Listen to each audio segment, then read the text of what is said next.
할렐루야. 오늘도 주님의 크신 은혜와 평강이 여러분 모두 함께 하시기를 축원합니다. 제가 이제 계속해서 성경의 인물 시리즈를 여러분에게 설교를 했는데, 이제는 그 성경의 인물 그 시리즈를 마치고 복음서에서 예수님께서 비유로 말씀하신 것들이 아주 많아요. 그래서 이번 주부터는 예수님이 비유로 말씀하신 그 귀한 진리가 어떤 내용인지, 어떤 진리의 말씀을 하셨는지 한번 그걸 같이 살펴보도록 하려고 합니다. 예수님은요, 많은 그 비유로 교훈을 우리에게 주셨는데, 예수님 교훈의 3분의 1이 비유예요. 그리고요, 그 양도 마태복음에는 43%가, 마가복음에는 16%, 누가복음에는 52%나 비유로 많은 이들에게 말씀을 전해주셨어요. 그래서 한 번은 제자들이 물었어요. 예수님 왜 이렇게 비유로 우리에게 말씀해 주시나요? 그렇게 예수님의 제자들이 묻기도 했어요. 여러분, 예수님이 비유를 많이 사용하신 이유가 있어요. 그거는요, 말씀을 받을 자격이 되는 사람들만 받도록 하기 위해서 그랬다는 것이에요. 좀 더 구체적으로 말하면요, 예수님 주위에는요, 항상 예수님이 말씀할 때 저 말을 어떻게 꼬투리를 잡을까 하려고 하는 소위 말하는 정통 유대인들이 늘 예수님 주변에 있었어요. 그래서 예수님이 어떤 말씀을 하시든지 그거를 꼬투리 잡으려고 하는 거예요. 그런 이들에게 직접적으로 말씀하기 어려울 때는 비유로서 말씀해 주셨다 하는 것입니다. 그래서 그들과의 논쟁도 피하고 나중에는 제자들에게 예수님이 그 비유한 그 뜻의 의미들을 풀어주셨어요.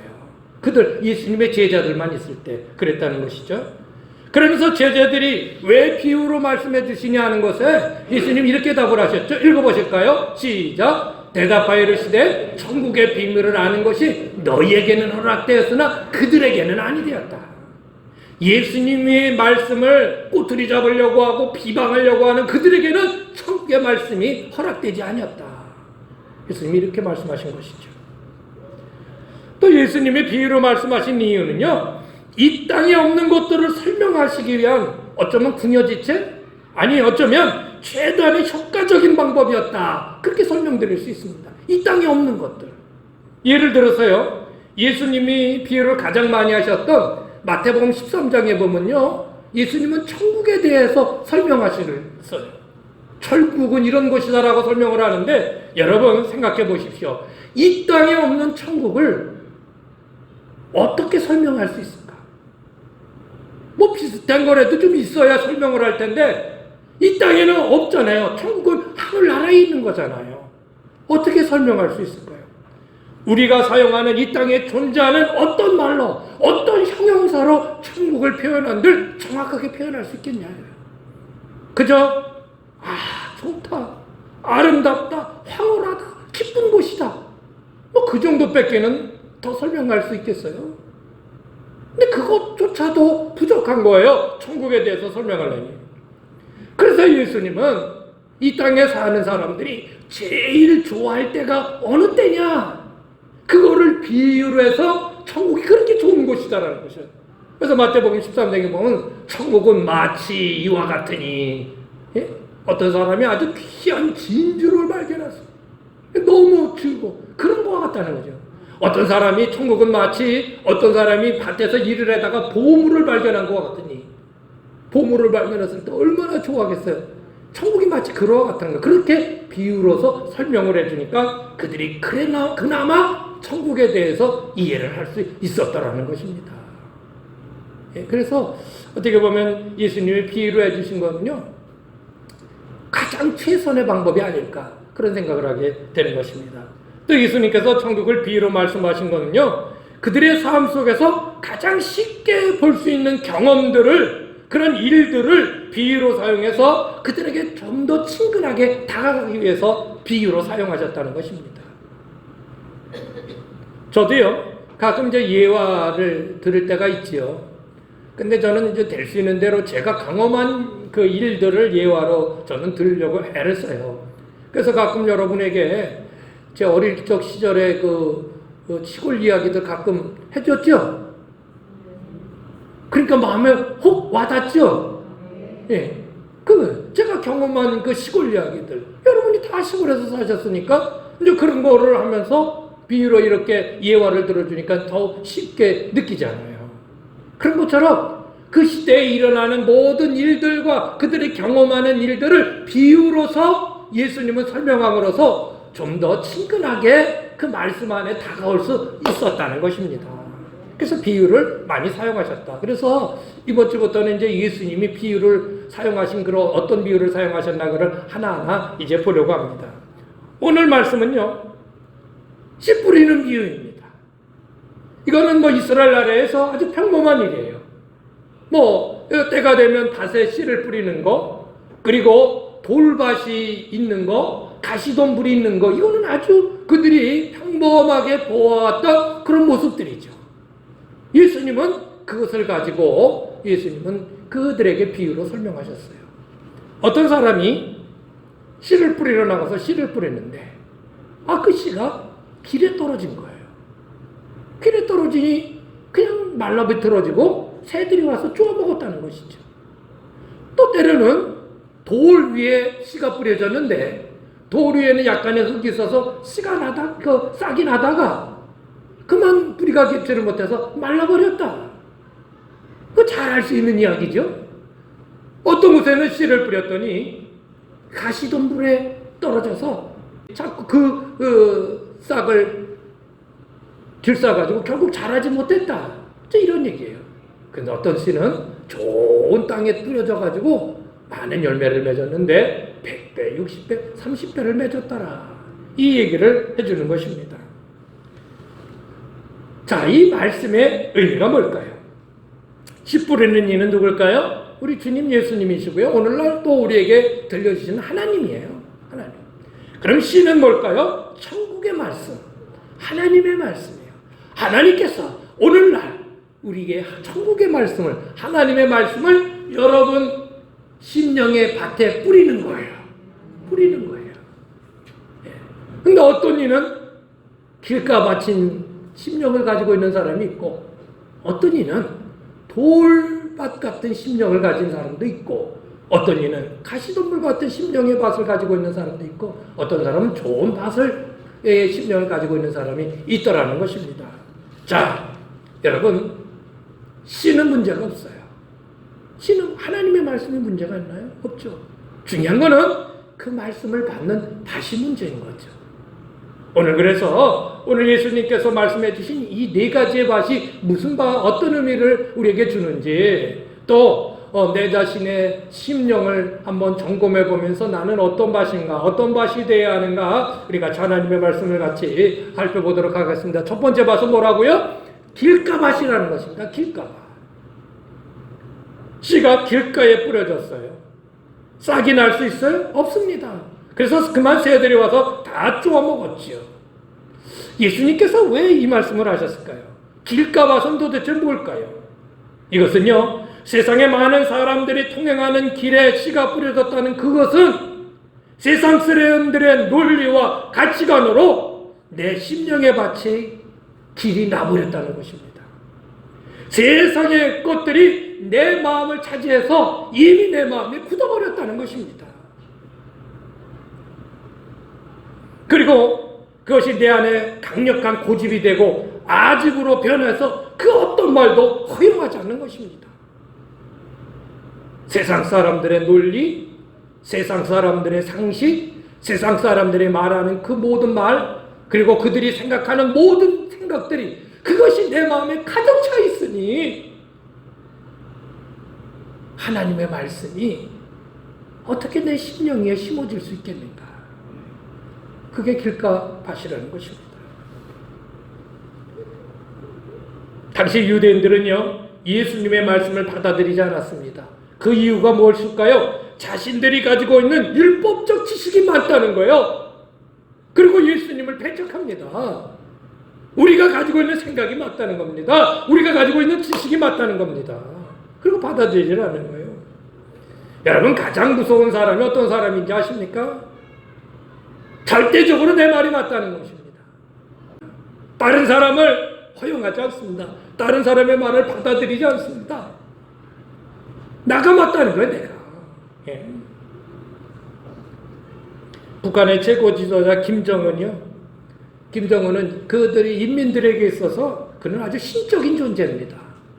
그래서 절대 존엄이고요, 무음하고 그 누구도 침범할 수 없어요. 예? 그런 지도자를 욕해요, 비방해요, 있을 수 없는 일이에요. 예?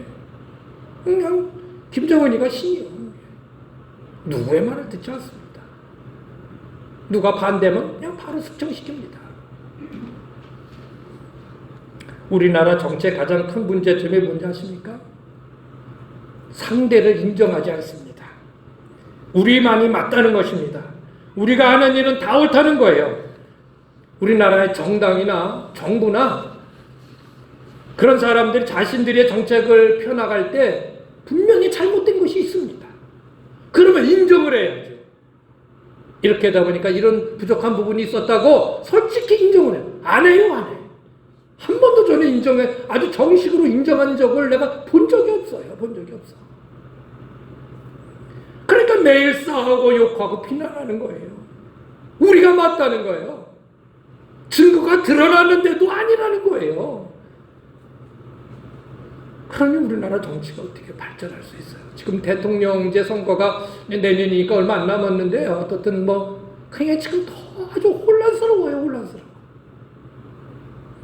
여러분, 세상의 가치관으로 굳어지고 자신이 아는 지식과 경험으로 굳어져 있는 심령에 거룩한 천국의 말씀의 씨가 들어갈 수 없습니다. 들어간다는 것 자체가 기적이에요. 어떻게 해야 합니까? 내 심령은 내 밭입니다. 내가 주인입니다. 내 밭이니 사람들의 통행을 막아서 통행하지 못하도록 만들어야 합니다. 통행을 막아야 한다는 것이에요. 제가 어렸을 때 우리 집이요, 거의 동네 한가운데에 있어가지고요, 사람들이 이제 큰 행길로 이렇게 나가려고 하다 보면 우리 집을 이렇게 통해서 가야 되는데 귀찮으니까 이렇게 통해서 이렇게 돌아가야 되는데 귀찮으니까 우리 집 밭으로 걸어가요. 예, 밭을 그냥 밭 한가운데로 걸어가요. 그러면요, 겨울에 지나가다 보면 길이 충청도살이 질이 나, 그냥 질이. 예, 질이 나는 거예요. 왜? 딱딱히 굳어버려요. 그럼 우리 아버지, 아유, 글로 다니지 마. 그리고 얘기는 안 돼요. 안 돼. 왜? 우리 집 밭으로 질러가면은 가까우니까. 그래가지고 길이 나버리는 거예요. 그래, 우리 아버지가 이제 보면은 그냥 쟁기로다가 그냥 다 갈아엎어버리죠. 그리고 이제 못 다니게 하는 거죠. 예. 그런데 이제 갈아엎고 거기에 심었는데 다닐 수는 없죠. 그렇다는 것입니다. 사랑하는 여러분, 세상 사람들의 논리에 여러분의 마음이 뺏기지 마십시오. 그들의 모든 가치관은 뭡니까? 이 세상에 잘 먹고 잘 사는 것이고요, 돈 많이 버는 것이고요, 물질적인 것이고요, 예? 그런 것들입니다. 그런 것들을 우리는요, 예수 믿는 우리에게는 예수 믿는 사람들만의 가치관이 있습니다. 무엇입니까? 우리 하나님을 영화롭게 하고 하나님을 위해서 사는 겁니다. 이 세상의 사람들, 당신 왜 사냐? 먹기 위해 살지. 그게 일반적인 대답이에요. 왜 그런 사람들의 가치관을 예수 믿는 우리가 따라가냐 말이에요. 우리는 우리들의 가치관이 있어요. 예수 믿는 사람들의 가치관이 있어요. 근데 그것을 빼앗겨버리고 세상 사람들의 모든 생각과 가치관으로 내 안에 가득 차 있으니 어떻게 내 안에 말씀이 들어와 자리 잡을 수 있을까? 어떻게 자리 잡을 수 있을까? 그러니 5년을, 10년을, 20년을 믿어도 맨날 그 수준이 돼버리는 경우들이 얼마나 많아요. 그렇게 되는 것입니다. 이거 깨버리지 않으면 안 돼요. 여러분, 그 어떤 것도 천국의 말씀, 하나님의 말씀보다 옳은 것은 없습니다. 할렐루야. 여러분, 여러분의 굳어진 심령의 밭을 갈아엎으십시오. 예? 쟁기로 갈아엎으십시오. 호세아 10장 12절 시작. 너희가 자기를 위하여 공의를 심고 인애를 거두라. 너희 묵은 땅을 기경하라. 밟아서 딱딱해진 너희 묵은 땅을 갈아엎으라는 거예요. 계속요. 지금이 곧 여호와를 찾을 때니 마침내 여호와께서 오사 공의를 비처럼 너에게 내리시리라. 우리의 묵은 땅을 갈아엎으면 주님의 의로움이 우리 가운데 비처럼 내리시리라. 굳은 땅에 비와 맞자 더 굳어져죠. 말라버려요. 사랑하는 여러분, 갈아엎어야 합니다. 갈아엎어야 합니다. 그냥 로타리 쳐버리세요. 그냥. 예? 트랙터로 로타리 치세요. 뭔 얘기인지 아시죠? 이렇게 현실적으로 얘기해야 요즘엔 쟁게 없잖아요. 그냥 트랙터를 그냥 예? 우리 권사님들 밭을 보면요, 그냥 뭘 싣고 나서 나중에 보면 풀이, 아이고 어떻게 풀은 그렇게 심지도 않는데 자라. 풀이 그냥 사람 키만큼 자라나시오. 나 뭐 심었는 줄 알았어. 아니요. 이렇게 자라, 이렇게 크게. 근데 어느 날 그냥 트랙터로 그냥 로타리 쳐보니까 싹 없어져 보여요. 싹 없어지는 거예요. 할렐루야. 그러면 여러분 심령에 하나님의 말씀이 들어가서 30배, 60배, 100배 열매를 걷게 되는 것입니다. 이제 차단하시고 뭐요? 세상의 큰 어떤 가치관과 논리들을 차단하시고 여러분 하나님이 우리에게 주시는 귀한 가치관으로 여러분 마음을 변화시켜서 그 가운데 하나님의 말씀을 심으십시다. 자, 두 번째 밭은 뭘까요? 두 번째 밭은 돌밭. 씨를 뿌리는데요, 돌 위에 떨어진 거예요, 씨가. 그런데 그 돌 위에는요, 약간의 흙이 있었어요. 그러니까 그 약간의 흙 때문에, 정말 조그만 흙만 있으면 풀나대. 그거 참 신기해요, 참. 어디 그거, 여기에 무슨 풀이 날까 했는데도요, 나요. 참 신기해요. 그 씨가 떨어지니까 그거 난단 말이에요. 그런데 좀 자라다가 밑에 돌이니까 그냥 그 싹이 그냥 뿌리를 뻗지 못하고 그냥 시들어 버리는 거예요. 예수님은 이렇게 비유해 주신 말씀을 즉각적으로 해석해 주셨는데 뭐라고 해 주실까요? 이렇게 말씀하고서 시작. 그 속에 뿌리가 없어 잠시 견디다가 말씀으로 말미암아 환난이나 박해가 일어날 때에는 곧 넘어지는 자요. 믿음의 뿌리가 깊지 않아요. 예, 그래서 말씀을 가지고 살려고 하니까 이런저런 부딪히는 일들이 일어나거든요. 그러니까 그냥 곧 넘어져 버리는 것입니다. 말씀만 기쁨으로 받는 것으로 끝나서는 안 되지요. 삶 속에서 말씀의 그 받은 은혜가 지속되어야 합니다. 할렐루야. 받은 말씀을 삶 가운데 행해야만 그 말씀의 은혜가 지속되어질 수 있는 것입니다. 말씀을 실천해야 하는 것입니다. 근데 그러려다 보니까요, 이런저런 걸리는 일들, 귀찮은 일들이 많아지는 것이죠. 거기서 어려움이 발생하니까 그만두자 하고 주저앉아 버리는 것입니다. 여러분, 하나님의 말씀을 듣고 그래 그대로 살아야지 그렇게 결단하지 않는 사람은 얼마나 있습니까? 없습니다. 거의 다 여러분 말씀 들을 때 이렇게 살아야 되지 하고 여러분 마음속에 결단하시죠? 근데 왜 안 됩니까? 그대로 살다 보니까 부딪히는 게 있는 거예요. 어렵네. 말씀대로 살려니까 참 어렵네. 사랑하라고 하는데 저런 인간을 어떻게 사랑해? 어렵네. 그렇게 되는 것이죠. 그저 선을 베풀라고 그러는데 저렇게 지독한 인간한테 무슨 선을 베풀어? 어렵네. 하나님 앞에 소득의 10의 1을 구별해서 드리라는 건데 말씀하셨는데 이것저것 쓸려니 딱 낼 게 없네. 어렵네. 솔직히 그러시죠. 솔직한 얘기잖아요. 어려운 거예요. 쉽지 않아요. 그러다 보니까 그냥 주저앉아 버리는 거예요. 여러분, 어떤 어려움이 있어도 그 말씀의 약속, 그것은 하나님의 약속이거든요. 그 말씀의 약속을 믿고 어려움을 이겨나가야 합니다. 이겨나가야 합니다. 말씀은 어떤 고난도 이겨나갈 수 있는 근거가 되어야 하는데 오히려 어려움이 말씀을 무력화시켜버리는 그 반대의 모습을 보이잖아요. 말씀은 능력이거든요. 그 말씀 붙들고 나면 하나님이 능력 주시고요. 할렐루야.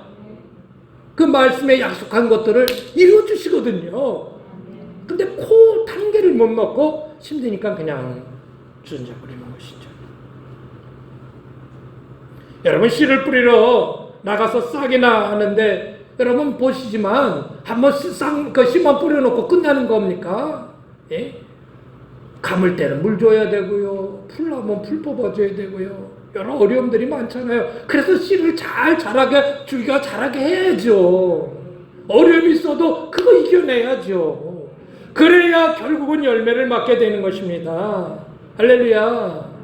그래서요, 말씀 실천의 기쁨은요, 말씀을 받을 때의 기쁨과는 또 다른 기쁨과 또 다른 그 귀한 은혜들이 있는 거예요.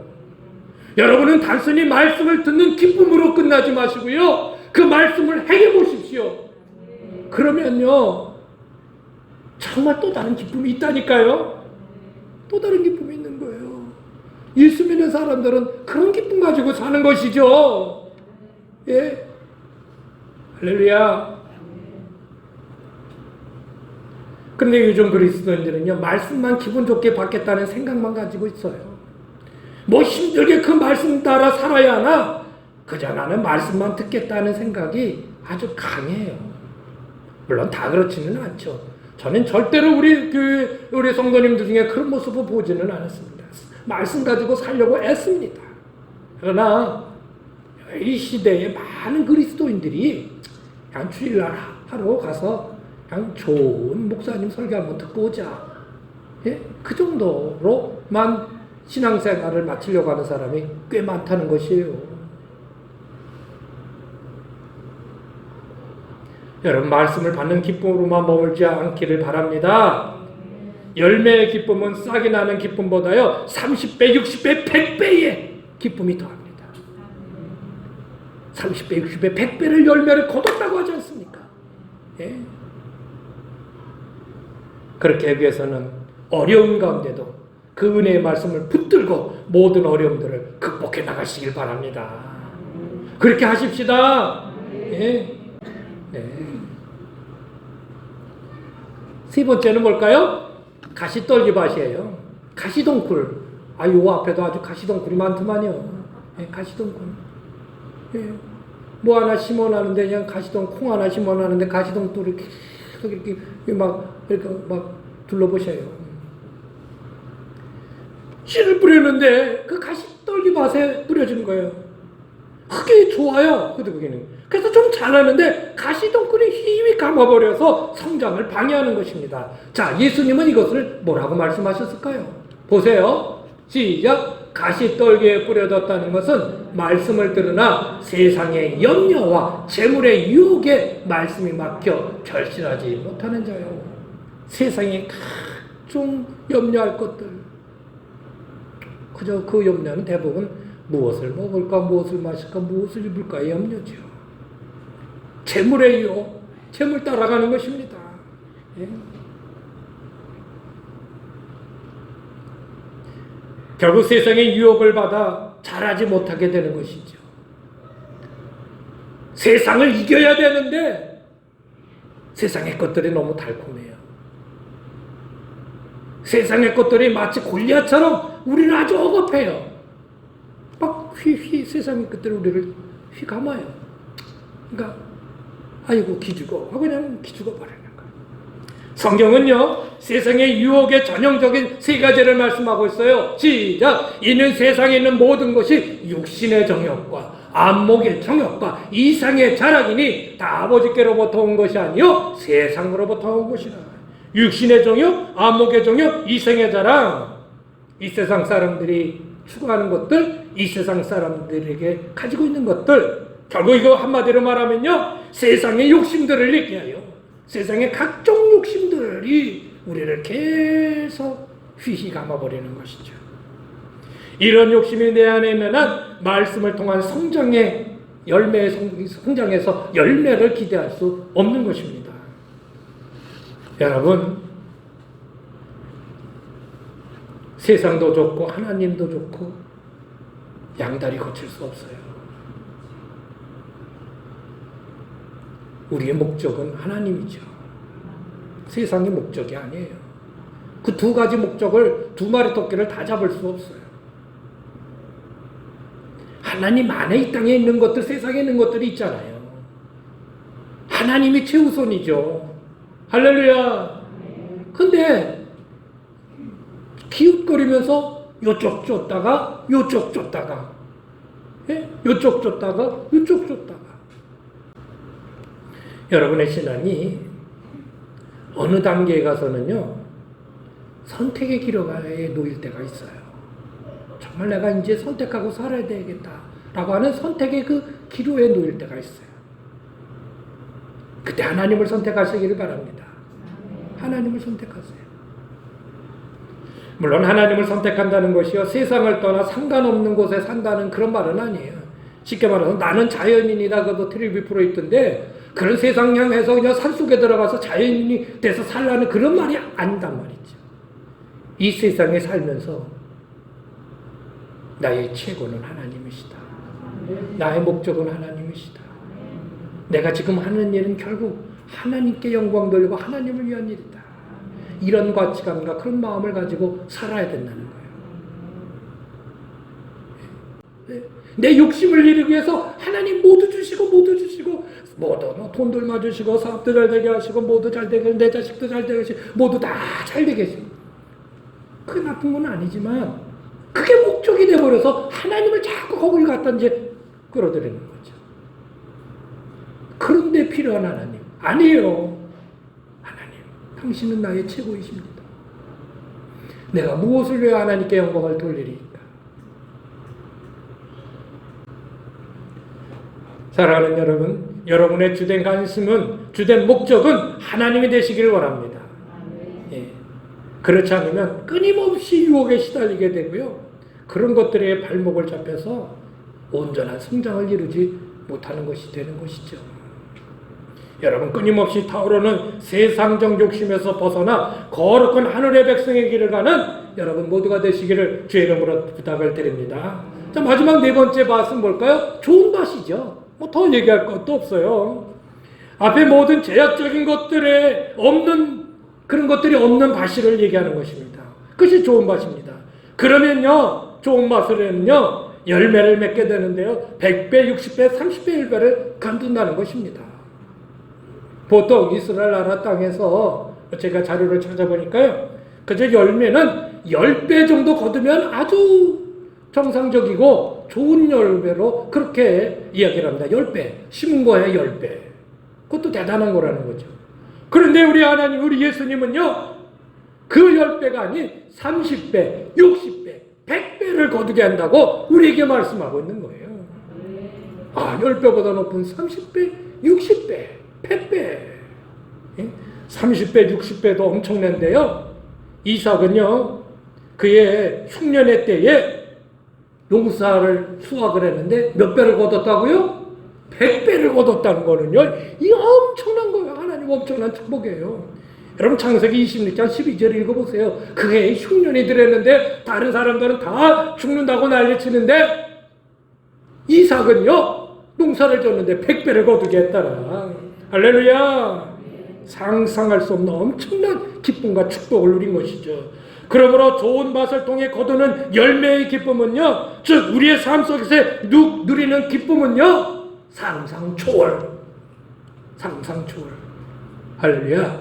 예. 그런 기쁨을 누려보십시다. 예수님이 이 비유의 말씀을 통해 우리들에게 꼭 알려주려고 하는 것이 또 있습니다. 그것은요, 한 번 좋은 밭은 영원한 좋은 밭이 아니라는 겁니다. 따라해보세요. 한 번 좋은 밭이라고 영원히 좋은 밭은 아니다. 그거 묵혀보십시오. 하나만 묵혀보세요. 그냥 땅 결단납니다. 결단나버려요. 예. 농사 짓지 않는 그 밭이요, 그냥 버려버려요. 예. 여러분 잘 알잖아요. 한 번 풀 뽑으면 끝이요. 계속 맞아요. 두 번째는요, 밭은 고정화된 게 아니라 말씀을 받을 때 그 사람의 심령 상태에 따라 달라질 수 있다는 거예요. 여러분이 지금 길가밭도 될 수 있고요. 돌짝밭이 될 수도 있고요.